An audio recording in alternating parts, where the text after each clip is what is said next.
Hey everyone, I'm Ultimate456, here are the Ultimates, and welcome to episode 6 of Let's Platinum Dark Souls Remastered. Okay, so now, let's jump down here and head towards a different area known as the New Londo Ruins.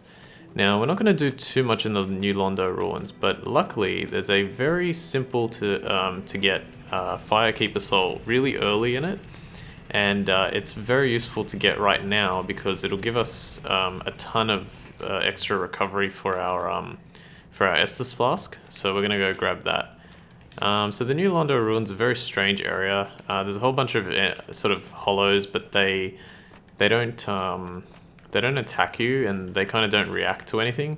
So simply just take them out. You'll get an extra 24 souls every time you do, so it's worthwhile to take them out.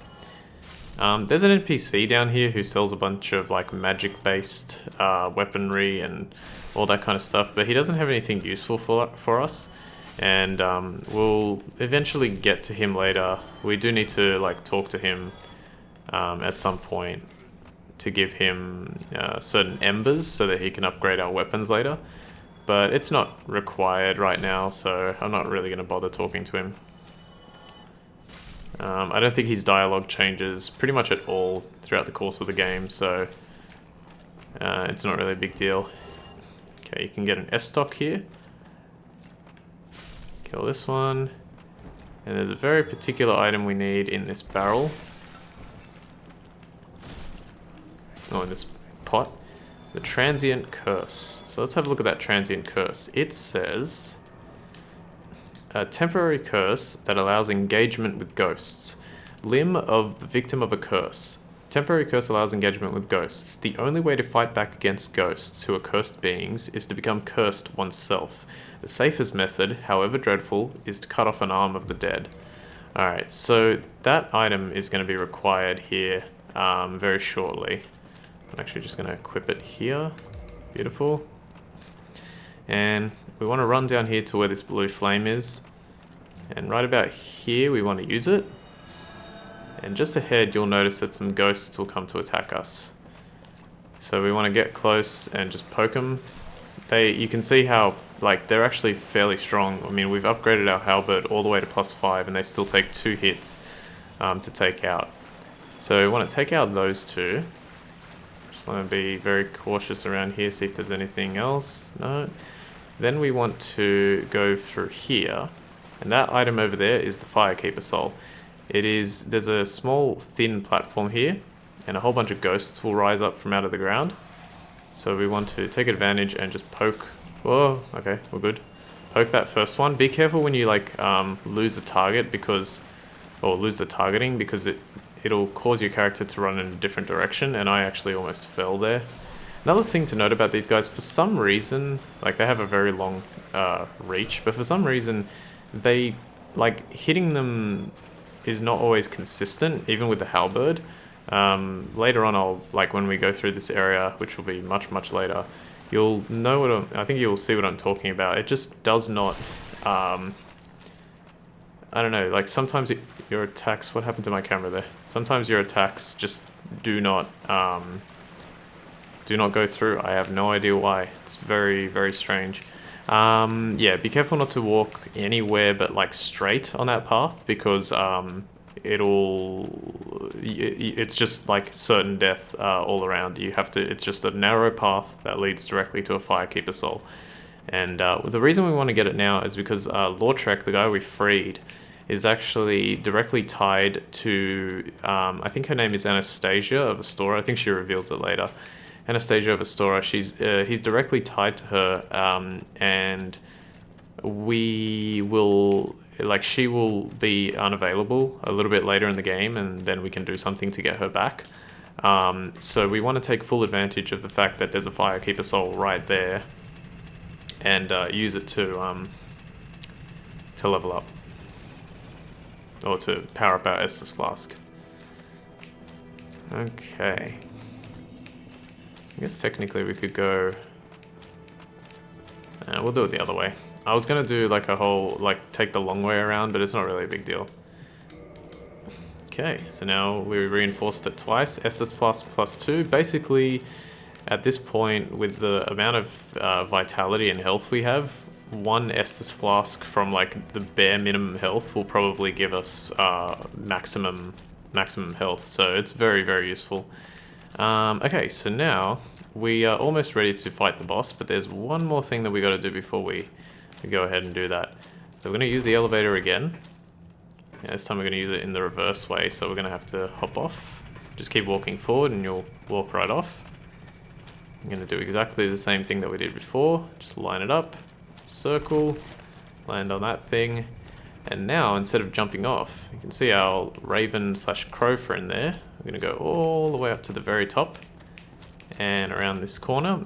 And there are 2 eggs in here, and if you stand right here, it says press X to curl up like a ball. So we're going to do that. Now, the frustrating thing about this is it takes about like 20 or 30 seconds for this to occur.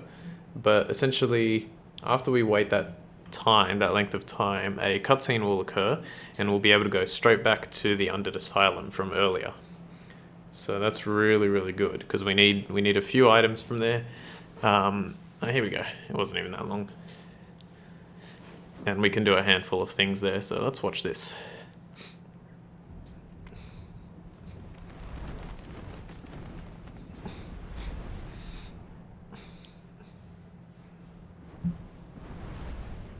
Whee! It's so weird without the pants. But don't worry, we'll be able to wear them very soon. I think actually we might be able to wear them... Might even be able to wear them now, once I level up one more time. Okay, so we're back in the Northern Undead Asylum. It's called Northern Undead Asylum, I don't know why. Be extremely cautious of these enemies with the torches. As soon as you get the attention of one, just kind of like wait here a little bit. You want, if that first one can move, yeah, that's perfect. If you can move just a bit faster than the other one. Okay, that's fine. I just took the hit there, not really on purpose, but I was actually trying to dodge it, but yeah. They have an attack where they will swing, you'll probably see it at some point, they'll swing the torch very violently back and forth. Nice. And it will do a catastrophic amount of damage to you, so be very careful because those guys are very strong. Yeah, we'll take a sip, why not? Alright, so the only thing we're doing here is collecting the item that we left behind, because we couldn't collect it before. Do not, and I repeat, do not walk into the center here. If you do, you will fall down, and you'll... by the way, if you're wondering where this guy came from, he came up from the top part where we did the plunging attack. If you walk into the center here, sort of around like there-ish, just above my helm, you'll fall down and you'll fight the stray demon, and you will be completely demolished because that guy is not easy for right now. Even when he is easy, he's not easy. Alright, our first Black Knight. Let's max our health. Basically, the way to beat this guy is just time your parry. So now, and then press R1, and as you can see, he will be one of your first challenging foes. But it's just about timing your parry. Good. He has like fairly predictable moves, so it's not the most difficult thing in the world. It can be, like, trust me, it can be, but there you go. Red Titanite chunk, and you get 1,200 souls from it. Beautiful. Okay, yet another thing to do here. Oh, that's interesting. What's going on over there? That looks like Oscar. Hey, Oscar, you're back. Hey, what are you doing, Oscar? What are you doing, buddy? Oh, you've come to fight. Yeah, Oscar has gone hollow, and we can now fight him. He's fairly challenging as well. You want to try and coax out a few attacks. If he gets you down like he has with me, coax out some attacks, and why did that do damage? I'm pretty sure my shield has 100% physical reduction. Okay. Okay, good. I got a good parry off there. It's quite challenging with this guy. But if you can, there you go. If you can get him into like a nice rhythm by poking him with a halberd, you should be able to take him out quite easily. You get the crest shield, quite an important shield. Why is it an important? Oh, it's a very important shield because it has a very high magic magic damage reduction, so be wary of that. Very useful. Okay, the boulder is back. It does not destroy a wall behind here, which is annoying. Hello, Mr. Boulder. That's not what it's supposed to sound like. Or maybe... hang on. Okay, whatever. Doesn't really have collision. Yeah, Oscar can be quite challenging, but if you can poke him with the two-handed attack, you can basically like stun lock him into death. So try and do that. No. Poke. Now there should be 2 enemies here instead of 1. Come on. One of you at least. Hello. There we go. Poke. Poke. I'd laugh if one of these dropped like a Titanite shard. Another great thing about the halberd... Oh, come on! Told you I'd laugh. What do you call... Another great thing about the halberd is, like, especially on those enemies, one hit from when they're blocking will break their guard, and you'll be able to take full advantage of that. Okay, rusted iron ring. I cannot stress the importance of this ring enough. It is one of the most important rings throughout the whole game. What it does is it allows you... I'll just read it because it probably explains it better than I can. It improves balance on poor footing. This iron ring was used to shackle the guilty. It's terribly rusted and faintly stained with blood. Those who find this strange ring to their liking will be pleased to find it easier to gain footing on poor ground such as swamps. So I can actually give you an example. Hopefully I can give you an example right here. So let's have a look. Yeah, okay. So in this water, see how I walk like really slow through it? If I put the rusted iron ring on, I can suddenly move quite freely through it. I can roll, everything's fine. So that is what it does, and trust me, there's an area in the game that's coming up, or it's probably one of the most infamous areas in the game that will come up at some point, and it's going to be extremely useful to have that. Alright, and now we're going to go back to the Firelink Shrine and head towards the boss, but before we do, there's something we can do here. The trading crows. You, give me warm, give me soft. That must have been weird to record. Okay, so there's 2 items that we can actually drop. The rubbish from earlier. If we drop this, press OK, you can see we have it there. In order to actually activate the trade, just quit the game and reload the game, and it should give us our trade. We're trading with Snuggly, apparently, who's the... Give me. Okay, and we should be able to collect a Titanite chunk. Beautiful. And there's one more item we can drop that's very useful to drop. 1 single cracked red eye orb, because we're not going to be using it anyway. It's an online item. And it will give us a very, very, very useful item. Well, a contingency plan, shall we say. In this game, there is a status effect known as Curse. It is one of the most dangerous status effects in the entire game. And you can remove it by using a Purging Stone. And the Purging Stone, you can get 2 for a single cracked red eye orb. So you may as well do that. There's a few other things that you can trade to Snuggly, probably even right now, but I'm not going to bother. I might come back like towards the end of the game and trade a few more things, but there's nothing that's like particularly amazing that you can get from that, so don't worry about it too much. Alright, I think it's time to fight the boss. Yes, it is. Alright. So he's going to drop us off. And we're back. Alright, so just make sure you don't fall down. Take the safe path down. This is relatively safe. We'll lose a bit of health, but it's not a big deal. Up. Oh, almost didn't make it there. Alright, and we can... let me check something. Check my notes real quick. Yeah, okay. We'll go back this way. Technically, we can get 10 Estus Flasks by going to the Firelink Shrine bonfire, but but we're going to kindle the bonfire near Sen's Fortress anyway, so we may as well just do that. I'm going to have enough time. I think I'm going to have enough time to beat this boss, but there's a little bit of trickiness involved with it, so we'll have to see how that goes. First I'm going to change this to a Homeward Bone for a little bit later. May as well just take out these guys since we're going to go to a bonfire anyway, and any kind of extra souls we can get is always useful. So let's run down here.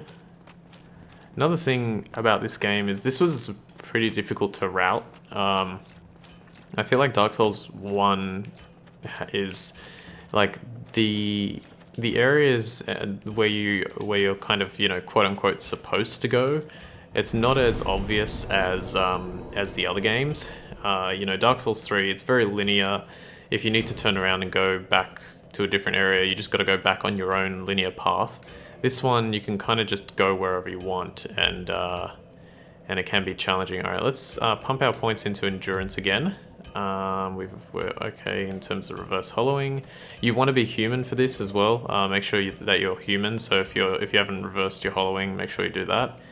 And what was the other thing I was going to do? I think that's it, isn't it?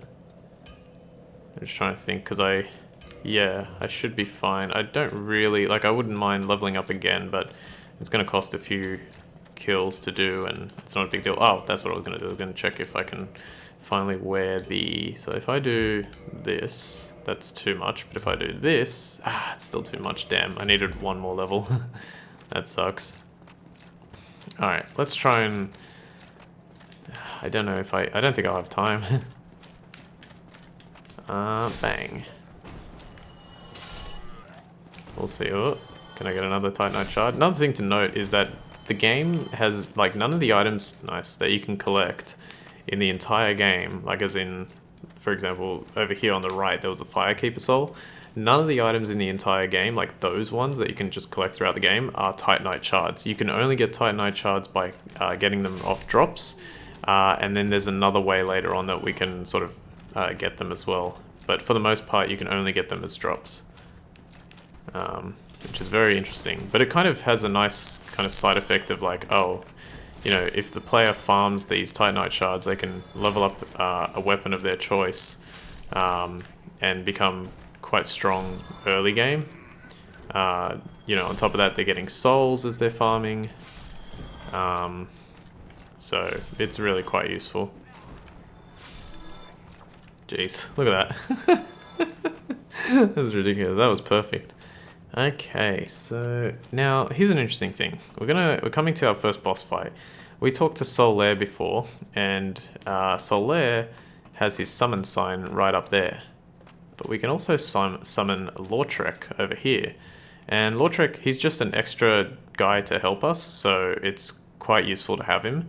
I'm just trying to think here real quick. Okay, I'm actually going to abstain from summoning them because there is something that we want to do first.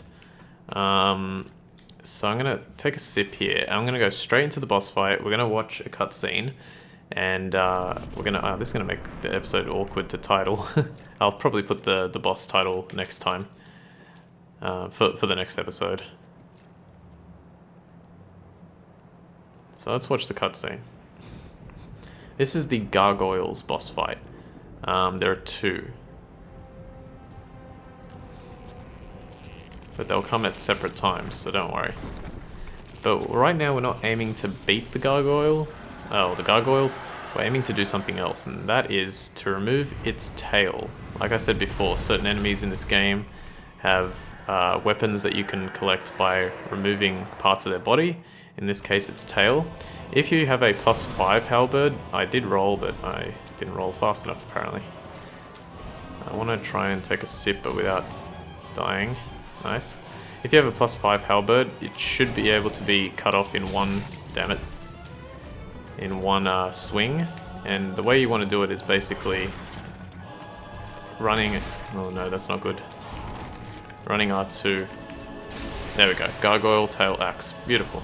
So running R2, and then just Homeward Bone away. Running R2 on like the tail section of that enemy, of that boss, and then just Homeward Bone away.